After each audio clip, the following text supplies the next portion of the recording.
جزاک اللہ نحمده ونصلي على رسوله الكريم اما بعد اعوذ بالله من الشيطان الرجيم بسم الله الرحمن الرحيم قال الله تبارك وتعالى في قرآن المجيد تنزيل من رب العالمين وقال لا يمسه إلا المطهرون صدق الله العظيم۔ آج رمضان المبارک سب لوگ الحمدللہ روزے سے ہوں گے، اور رمضان کے بعد مبارک مہینے کے بارے میں اللہ تبارک و تعالیٰ نے اپنے کلام میں فرمایا کہ انزل فیہ القرآن ھدی للناس وبینات من الھدی والفرقان۔ یہ رمضان کا مہینہ جو ہے قرآن سے مخصوص ہے۔ قرآن کا نزول اللہ کے نبی صلی اللہ علیہ وآلہ وسلم پر رمضان مبارک کے مہینے میں ہی آغاز ہوا،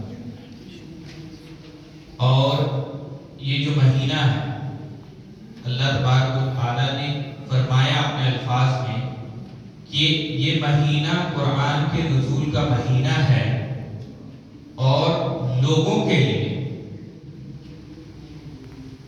اس میں ہدایت اور کھلی ہوئی نشانی بینہ موجود ہے۔ تو اس مہینے کو کے برکات کے حصول کے لیے، اس مہینے میں اللہ کی طرف سے جو ملنا ہے وہ مکمل حاصل کرنے کے لیے ہمارا تعلق اور ربط اگر اللہ کے کلام سے بنتا ہے تو سب سے زیادہ فائدہ۔ پہلے بھی بات آئی کہ اللہ کا کلام جو ہے کوئی مخلوق نہیں ہے، یہ اللہ کے پاس سے آئی ہوئی ایک چیز اور یہ اللہ کی صفات میں سے صفت ہے۔ اللہ کا قرب سب سے زیادہ اگر کسی چیز سے حاصل ہوتا ہے تو اللہ کی کتاب سے، اس کو پڑھنے سے، اس پر عمل کرنے سے اور اس کو سمجھنے سے۔ تو پہلا درجہ جو ہے جس میں ہر مسلمان آ جاتا ہے وہ ہے اس قرآن کو پڑھنا۔ یہ ہر مسلمان کرتا ہے، بچوں کو سکھایا جاتا ہے، گھر میں عورتیں مرد بچے بڑے سب پڑھتے ہیں، تو اس دائرے میں تو سب آ جاتے ہیں۔ پھر اس سے جو بڑا درجہ ہے وہ عمل کا ہے کہ جو لوگ قرآن کی آیات، مثلا جو نماز پڑھتا ہے، کم و بیش 500 سے 700 آیتیں قرآن میں جو نماز کے پڑھائیں گے، تو ان پر سب پر عمل کرنا وہ شخص۔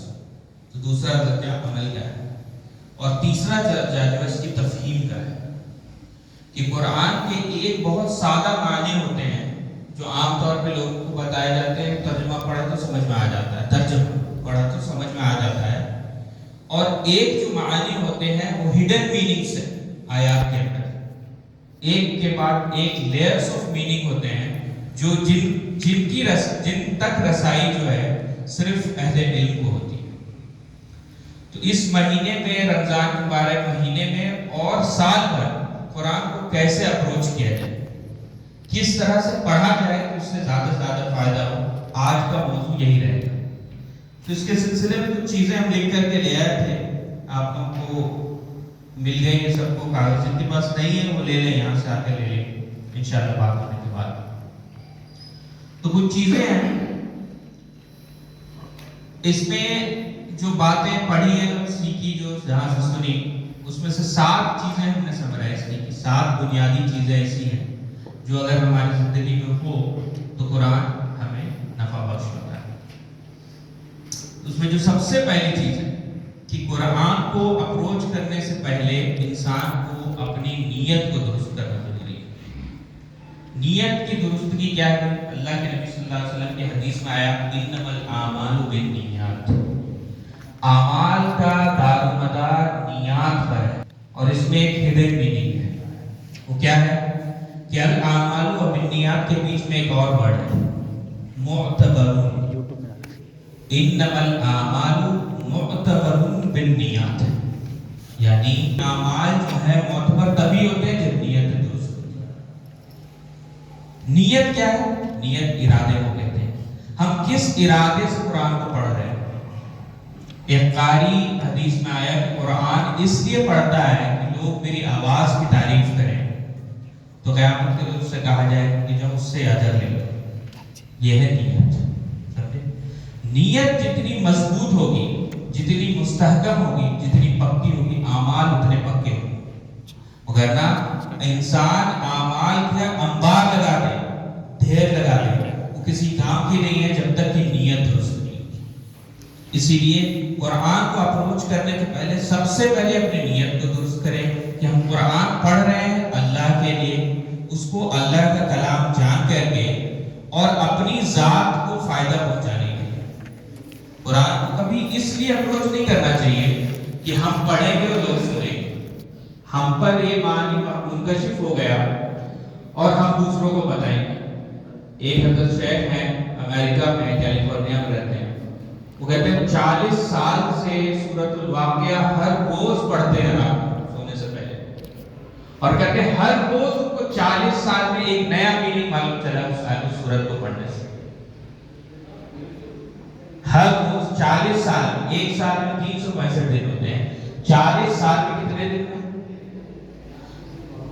کم و بیش 12,000 دن نہیں، 12,000 دنوں میں کیلکولیشن پر دیکھ لیجیے گا 12,000 کی، تو 12,000 دنوں میں ان کو ہر روز ایک نیا میننگ معلوم چل رہا ہے، اسی سورت کو پڑھ رہے ہیں.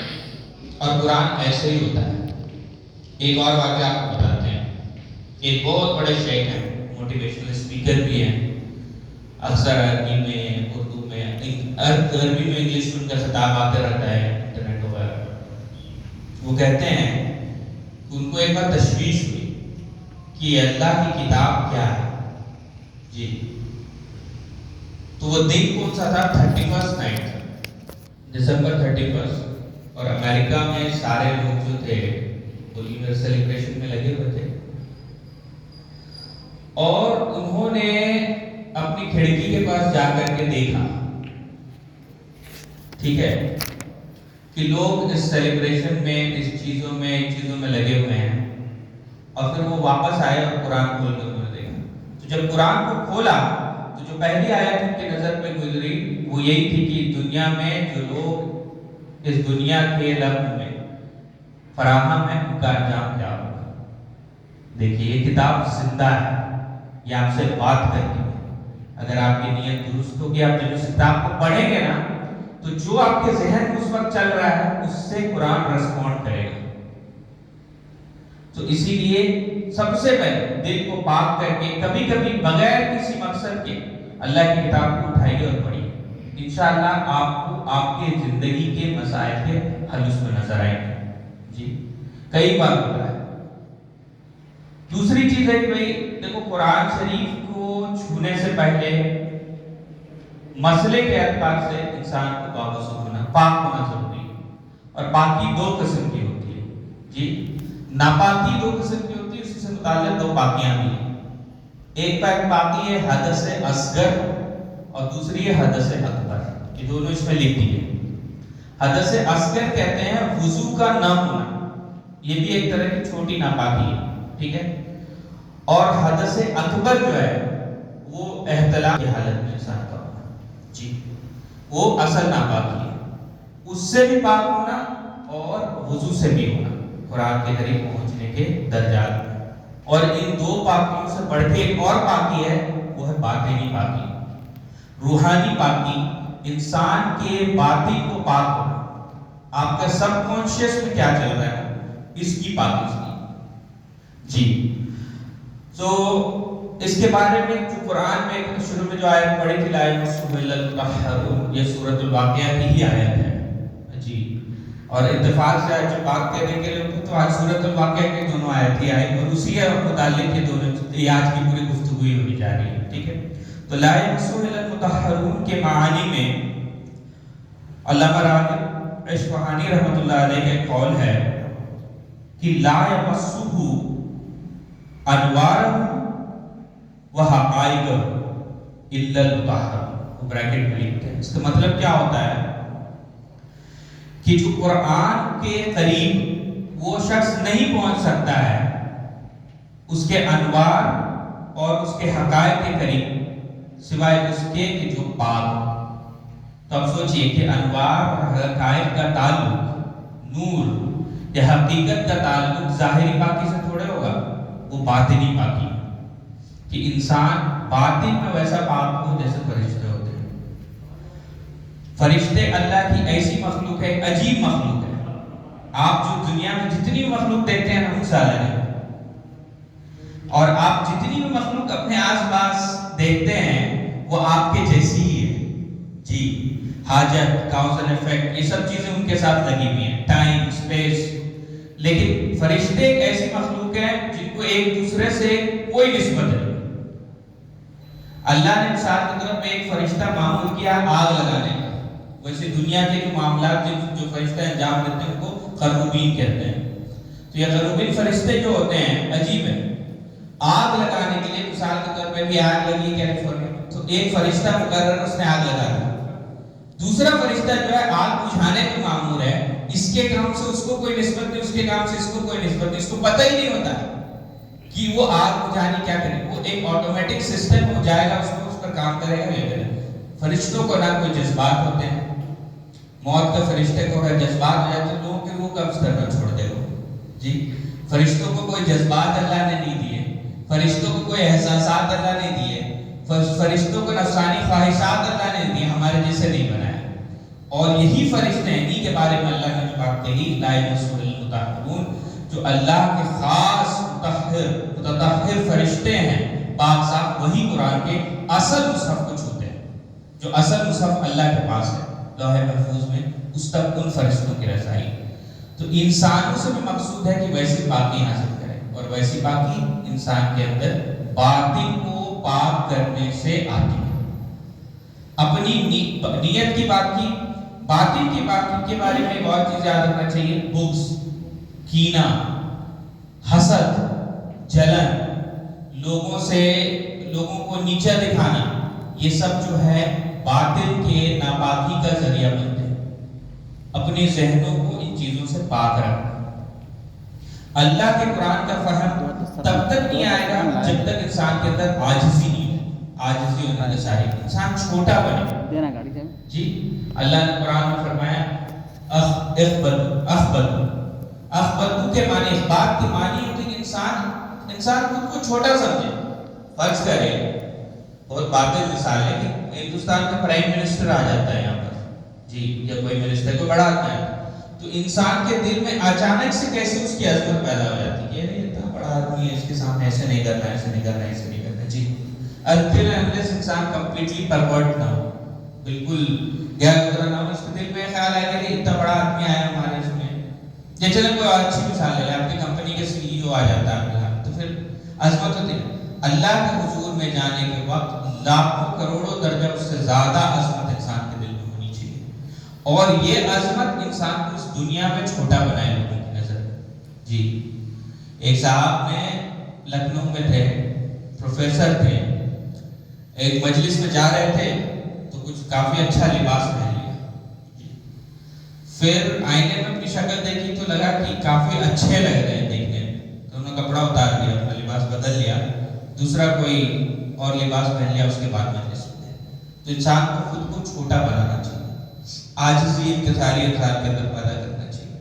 جو اصل اولیاء اللہ ہوتے ہیں لوگوں کو نہیں پتہ چلتے کیونکہ ان کے حالات ایسے ہوتے ہیں۔ آگے بات آتی ہے، ٹھیک ہے۔ دو باتیں ہو گئی، پہلی نیت، دوسری پاکی، تیسرے ذکر۔ جتنا زیادہ ذکر اپنی زندگی میں رکھیں گے اتنا زیادہ قرآن سے قرب پیدا ہوگا۔ قرآن خود ذکر ہے۔ ذکر کا مطلب ہوتا ہے کسی چیز کو ریپیٹ کرنا یا دہرانا، اور پورے خشوع خضوع اور ذہن کو ایک طرف منتقل کر کے اس چیز پر مرکوز کر کے فوکس کے ساتھ کسی چیز کو یاد کرنا ذکر کہلاتا ہے۔ تو خود اللہ کا کلام ہے، تسبیحات ہیں، سبحان اللہ، الحمدللہ، اللہ اکبر، لا الہ الا اللہ جی، یہ چیزیں، درود شریف ہے، یہ ساری چیزیں ذکر کے کیٹیگری میں آتی ہیں، اور ان کو کثرت سے کرنا چاہیے۔ ان سے بھی انسان کو دو فائدے ہوتے ہیں. ایک تو جب یہ ذکر و اذکار میں لگا ہوتا ہے تو دوسری چیزوں میں نہیں لگا رہتا ہے انسان, اور دوسرے اللہ کا قرب حاصل ہوتا چلا جاتا ہے. جی تیسری چیز کہ قرآن پاک کی عظمت کو جاننا. جی پہلے بتایا تنزیل من رب العالمین, یہ ایک آیت کافی ہے قرآن کے تعارف میں کہ قرآن خود اپنا انٹروڈکشن بتا رہا ہے کہ یہ کیا ہے. تنزیل من رب العالمین, نازل کیا گیا ہے کدھر سے بھائی؟ من رب العالمین, تمام جہان کے پالنے والے رب کی طرف سے. جی یہ اس قرآن کا ایسا تعارف ہے, یہ ایسا انٹروڈکشن ہے, ایک سینٹنس میں اللہ تعالیٰ جو ہے قرآن کے بارے میں وہ چیز بتا دے رہے ہیں کہ جس سے قرآن کے سب سے بڑے ہونے کا انسان کو احساس ہوتا ہے. یہ اللہ کی مخلوق نہیں ہے. جی ہمیشہ اس بات کو یاد رکھیے گا, یہ اللہ کی مخلوق نہیں ہے, یہ اللہ کے پاس سے آئی ہوئی چیز ہے, اور اللہ کے صفات میں سے ایک ہے صفت کلام. جب اور قرآن کے بارے میں اگلے ہفتے سے جو نشست رکھیں گے اس میں قرآن کو سمرائز کرنے کا ایک طریقہ متقدمین نے بتایا ہے. جیسے پوری سورہ بقرہ ہے نا, ایک سینٹنس میں بتا دیں گے آپ کو کہ پوری سورہ بقرہ میں کیا ہے. جی پھر اس کی ایک رکوع میں کیا ہے اس کو ایک سینٹنس میں بتا دیں گے, اس کا بھی ایک طریقہ ہے. تو یہ سلسلہ شروع کریں گے اگلے مہینے, کیونکہ پورا قرآن 114 سورتیں 30 دن میں, وہ بھی 4 ہفتوں میں ختم کرنا ممکن نہیں ہے. تو ایک سنڈے کو, اب پہلے سنڈے کو پہلی منزل جو 7 منازل ہیں قرآن کی, اس کا شارٹ کٹ میں کہ اس میں کیا آیا ہے, تاکہ جب آپ گھر جا کے پڑھیں تو آپ کو وہ چیزوں سے ڈاٹس کو آپ کنیکٹ کر لیں, میننگ کو سمجھ لیں. یہ بتائیں گے اگلے ہفتے انشاءاللہ, اور اس کا پرنٹ آؤٹ بھی آپ کو دے دیں گے جو 2-4 لائنوں میں واقع آئیں گے. ٹھیک ہے, عظمت کو جاننا. 5ویں چیز جو ہے اپنے آپ کو فضول چیزوں سے بچانا. اور فضول چیزیں کیا ہوتی ہیں پتہ ہے؟ فضول کلام اور نظر کی حفاظت. نظر کی حفاظت ایک ایسی چیز ہے جس سے اکثر کوتاہی ہو جاتی ہے, اور اس کی وجہ سے کیا ہوتا ہے؟ دیکھیے اللہ تبارک و تعالی نے علم حاصل کرنے کے لیے انسان کو 5 سینس آرگنز دیے. یہ پورا انسان جو ایک آدمی چھوٹا بچہ پیدا ہوتا ہے جس کو کچھ نہیں معلوم ہوتا ہے, سے ایک ایڈولسنٹ انسان جس کو کہ سب کچھ معلوم ہوتا ہے, وہاں تک پہنچنے کے میں اس کو 5 چیزیں مدد کرتی ہیں. اور وہ 5 کیا ہیں؟ آپ کے حواس خمسہ یا 5 سینس آرگنز. دیکھنا, سننا, زبان سے چکھنا, ناک سے سونگھنا, اور لمس ہاتھ سے آپ کا جو جلد ہے اس سے کسی چیز کو چھونا. یہ 5 چیزیں جو ہیں اس پوری دنیا کی شکل بنا کے ہم کو دکھاتی ہیں, اور یہ 5 چیزیں جب بند ہو جاتی ہیں انسان کی نا, تو انسان زندہ رہ کے بھی زندہ نہیں رہتا. اس کو سائنس, میڈیکل سائنس میں کیا کہتے ہیں؟ کوما. کوما کی جو حالت ہوتی ہے نا وہ یہی ہوتا ہے کہ سینس جو 5 سینس آرگنز ہیں نا, اس میں سے کچھ یا سب کام کرنا بند کر دیتے ہیں. اب وہ انسان آپ کے سامنے دکھ رہا ہے, سانس لے رہا ہے, مگر اس دنیا کی کوئی تصویر اس کے برین میں نہیں بن رہی ہے. جب آپ کسی چیز کو چھوتے ہیں تو آپ کے جلد میں چھوٹے کنڈکٹرز ہیں الیکٹریسٹی کے, وہ جو ہے آپ کے برین میں جو وائرنگ ہے نیورونز کی چیزوں کی, وہاں تک اس چیز کو جو باڈی میں فلوئڈ ہے, خون اور ایسی چیزیں جو کیمیکلز چل رہے ہیں, جو گلینڈز کی سیکریشن ہے, ان سے ان چیزوں کو دماغ تک پہنچا دیتا ہے. اسی کی تصویر آپ دیکھ رہے ہیں. اصل میں یہاں محسن صاحب نہیں بیٹھے ہیں, ان کی ایک تصویر میرے برین میں بنی ہوئی ہے, اور فلاسفہ کہتے ہیں کہ میں جو تصویر دیکھ رہا ہوں محسن صاحب, کاشف صاحب وہی تصویر نہیں دیکھ رہے. شاید ایسا بھی ہو سکتا ہے.